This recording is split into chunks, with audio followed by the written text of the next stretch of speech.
तो ये पूर्ण तरह से निश्चित होगा।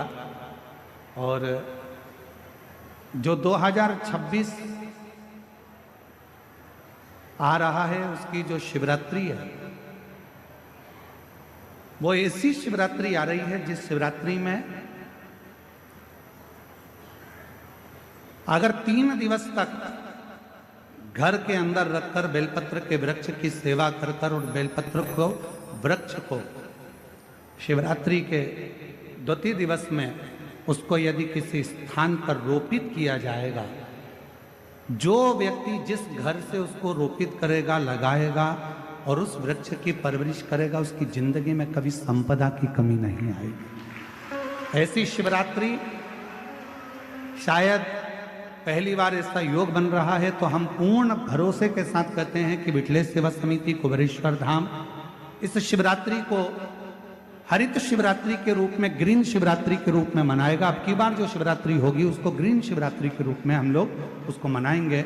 और लगभग जितने श्रोता जैसे पार्थिव शिवलिंग का पूजन करते हैं अपने घरों में, लगभग करोड़ों 10 करोड़ से ऊपर शिवभक्त पार्थिव शिवलिंग का पूजन करते हैं, वैसा विश्वास है कि 2026 में जो महाशिवरात्रि फरवरी महीने में जो आ रही है उसको ग्रीन शिवरात्रि के रूप में, हरित क्रांति के रूप में, हरि शिवरात्रि के रूप में हम उसको मनाएंगे। और पूरा भारत ही नहीं, पूरा देश विदेश एक बेलपत्र का वृक्ष जरूर लगाएगा और करोड़ों वृक्ष इस पृथ्वी की शोभा बढ़ाएगा। करोड़ों पूरा विश्व, पूरा भारत देश इस ग्रीन शिवरात्रि से जुड़ेगा और वृक्षारोपण करेगा। लगभग करोड़ों वृक्ष एक ही दिन में शिवरात्रि के पावन अवसर पर, जैसे हमारे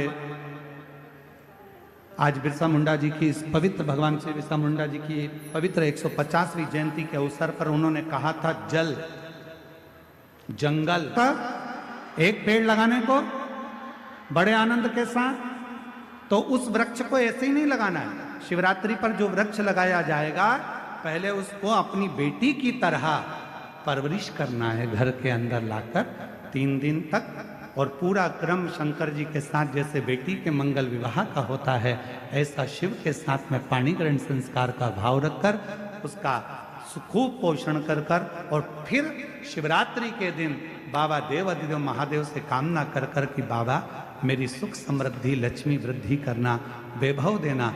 जैसे जैसे ये वृक्ष बढ़ता जाए वैसे हमारे जीवन में संपदा बढ़े, सुख बढ़े। इस भाव से उस वृक्ष को अपने आसपास में लगाकर उसको बड़ा करने का प्रयास। और जल अवश्य, हर हर ये शिव महापुराण कथा वर्णन करें।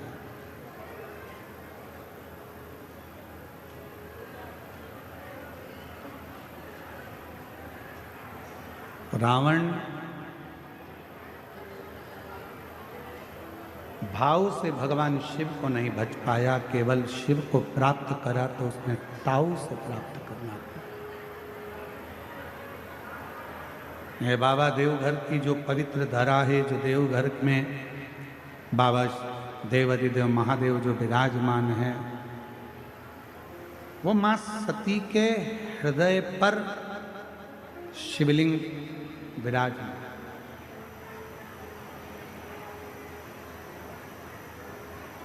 शायद 12 ज्योतिर्लिंग में से एक स्थान ऐसा है भारत की भूमि पर जहां शक्ति पीठ पर स्वयं भगवान शंकर का शिवलिंग विराजमान। शक्ति शिव कथा कर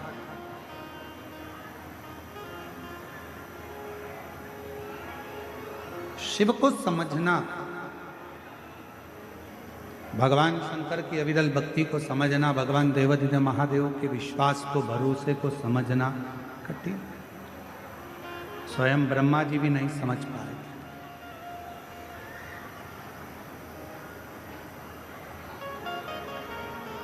ब्रह्मा जी के भीतर थोड़ा सा अहम, ब्रह्मदेव के भीतर थोड़ा सा अहंकार आ गया कि ये रचना मैंने करी है,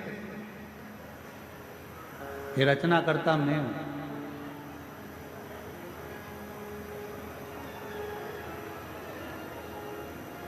कई लोग कहते शिव को समझना,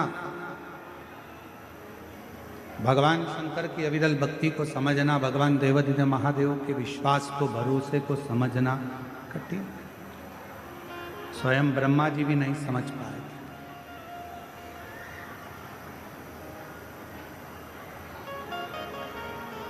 ब्रह्मा जी के भीतर थोड़ा सा अहम, ब्रह्मदेव के भीतर थोड़ा सा अहंकार आ गया कि ये रचना मैंने करी है, ये रचना करता मैं हूं।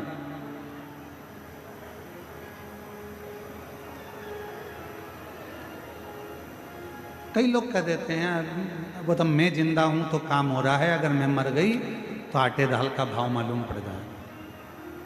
वो तो मैं कर रहा हूं तो हो रहा है, मैं चले गया तो तुम्हारी दुकान भी नहीं चली। कई लोगों के मन में आता है कि मैंने किया, और शिव महापुराण की कथा कहती है मैं संबोधन श्रेष्ठ संबोधन नहीं। भगवान शंकर के ससुर दक्ष प्रजापति ने भी केवल मैं का संबोधन करा। मेरा भवन, मेरा राज्य, मेरा नगर, मेरी बेटी, मैंने करा, मैंने करा, मैंने करा। आखिरी में फिर हुआ क्या कि दक्ष प्रजापति का सिर कटा, और दक्ष प्रजापति का सिर कटकर आखिरी में फिर बकरे का सिर लगा, और वो बकरा मैं करता। अच्छा करें, मत बुरे कर्म कर वरना पछताएगा। भगवान की आँखों से तू बच नहीं पाएगा, तू बच नहीं पाएगा।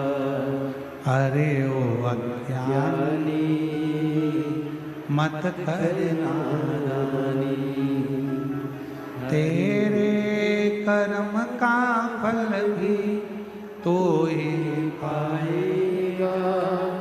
जैसा किया तूने तेरे आगे आएगा।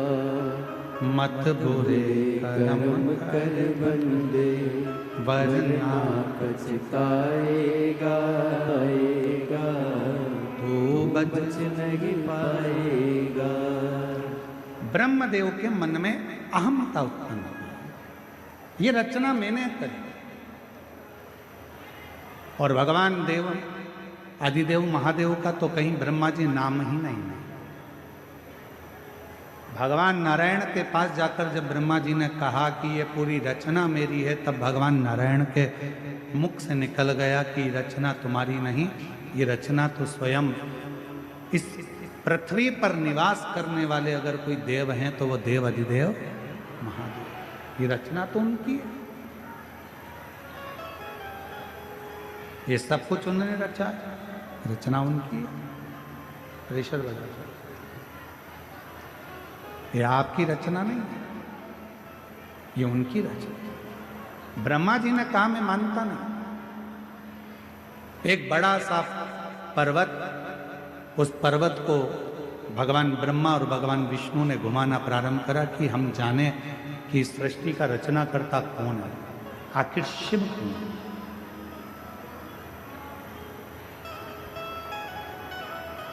और ऐसे दुनिया में कई लोग हैं जिनको भगवान शंकर को जानने के लिए बहुत विचार करते हैं, आखिर ऐसा क्यों, शिव क्यों, शिव कौन। और निवेदन में ब्रह्मा ब्रह्मलोक के देवता हैं, भगवान विष्णु बैकुंठ के देवता हैं, इंद्र इंद्रलोक के देवता हैं, गरुण गरुण लोक के देवता हैं, वरुण वरुण लोक के देवता हैं, पर केवल एक हैं देव अधिदेव महादेव, जो इस भूमंडल के, इस पृथ्वी के देवता हैं, जिनको एक लोटा जल चढ़ाकर हम हमारी जिंदगी की सारी बातें शिव से कर सकते। अपने हृदय से हम शिव को कह सकते। मेरे भोले बाबा का एक काम सबसे प्रबल है, और वो सबसे प्रबल काम यह है कि जो मनुष्य हमसे मिलता है, मेरा भोले बाबा उसकी पारदर्शिता हमारे सामने प्रकट कर देता है।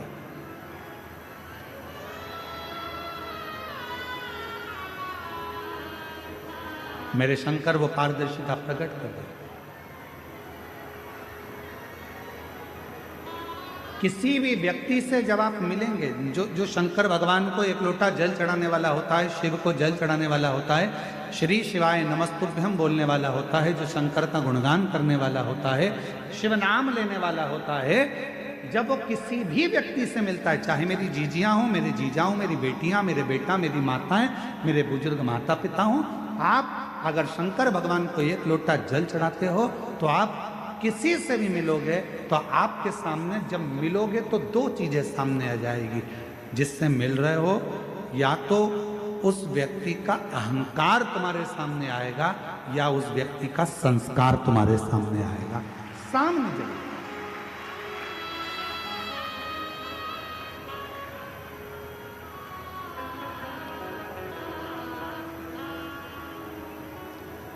एक टीवी पर एक सीरियल आता है, कौन बनेगा करोड़पति।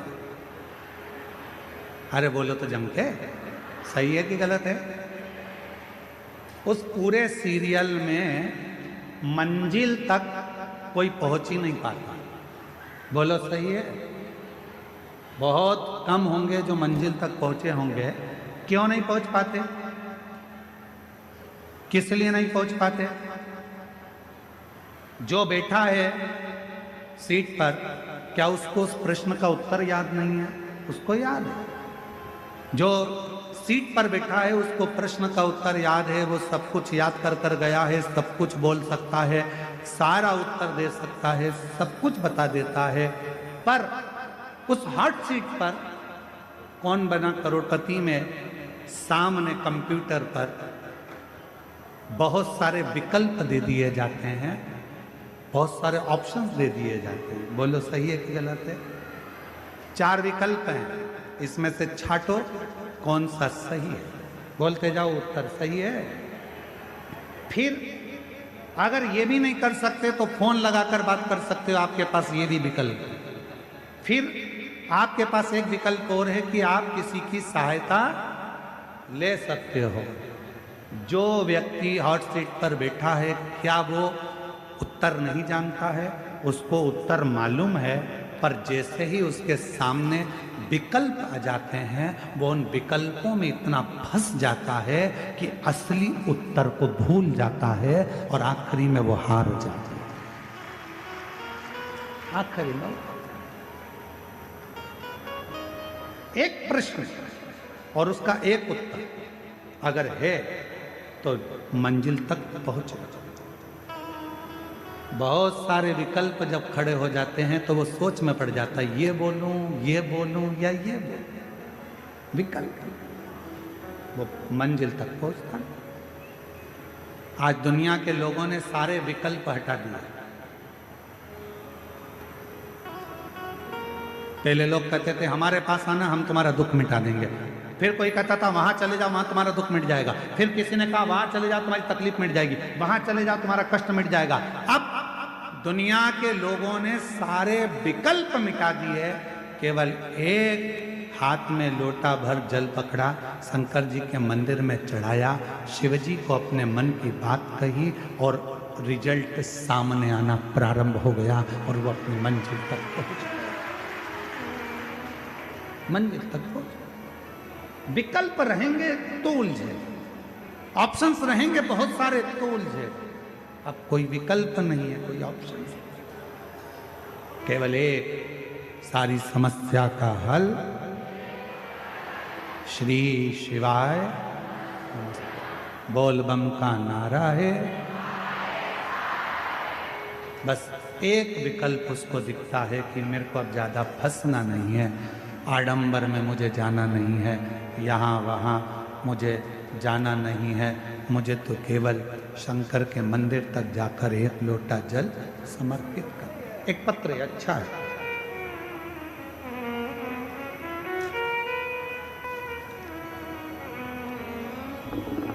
एक विश्वास, एक भरोसा, ब्रह्मा जी के मन में शंकर के प्रति विश्वास केंद्रित नहीं हो पाया। ब्रह्मा जी के मन में भगवान देवाधिदेव महादेव के प्रति विश्वास दृढ़ नहीं हो पाया। और ब्रह्मा जी ने कह दिया कि मैं नहीं मानता, मैं मानता ही।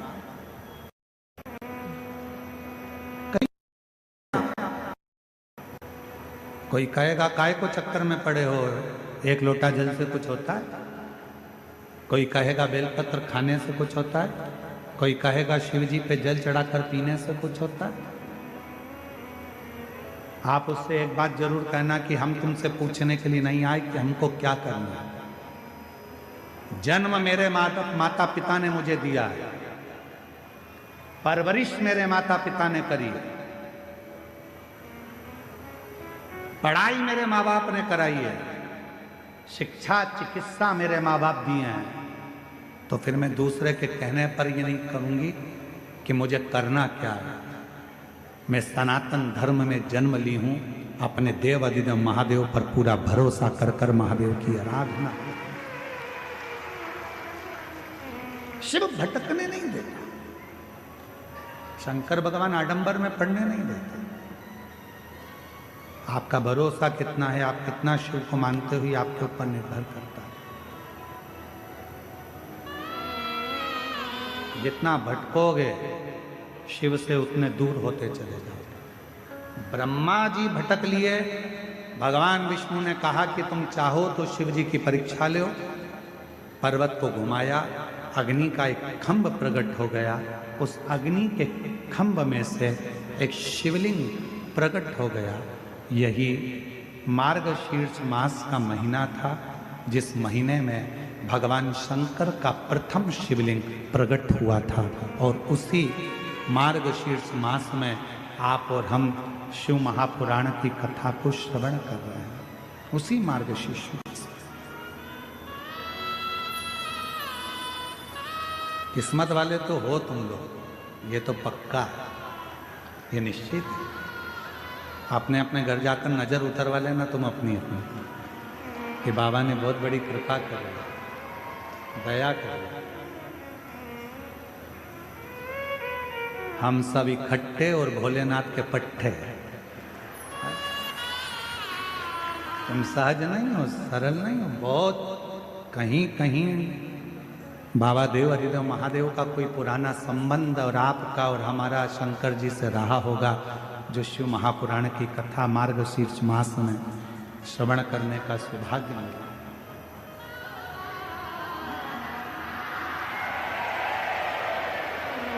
जो ये कथा में और से बाबा तेरे ही भरोसे हवा बिछी उड़ती जावागी बाबा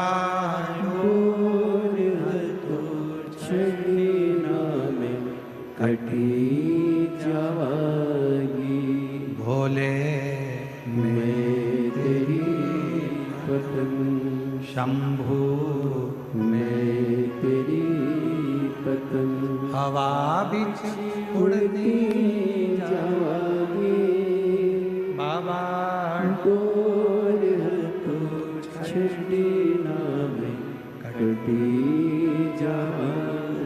एक विश्वास अपने भीतर प्रकट करो।